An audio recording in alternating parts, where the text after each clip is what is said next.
ми вже четвертий місяць отримуємо матеріально-технічну допомогу, тобто зброю від наших міжнародних партнерів. Жодних проблем з отримання і використання цієї зброї взагалі немає.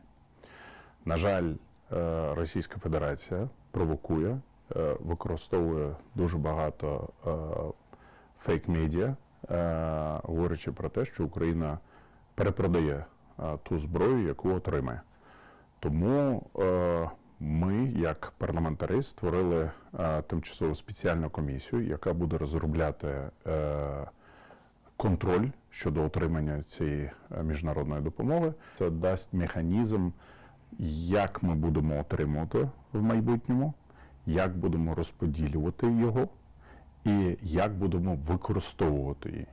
І також будуть механізми ще до транспортування, як ми будемо транспортувати, щоб наші міжнародні партнери були впевнені 100%, що ми робимо по такому міжнародному стандарту, світовому стандарту щодо отримання міжнародної допомоги щодо озброєнь. ТСК створення більш як рекомендація для майбутнього. Тобто зараз це не слідча комісія, взагалі немає жодних підстав для того, щоб вважати Україну країною, яка перепродає. Ні, вона отримує, недостатньо, на жаль, отримує, але вона буде отримувати міжнародну допомогу. Тому в цьому сенсі всі наші колеги з парламенту залучені, і, сподіваюся, ми зустрінемося як з оборонними, так і правоохоронними і спеціалізованими інституціями, подивимося, які міжнародні практики в Сполучених Штатах Європейського Союзу є,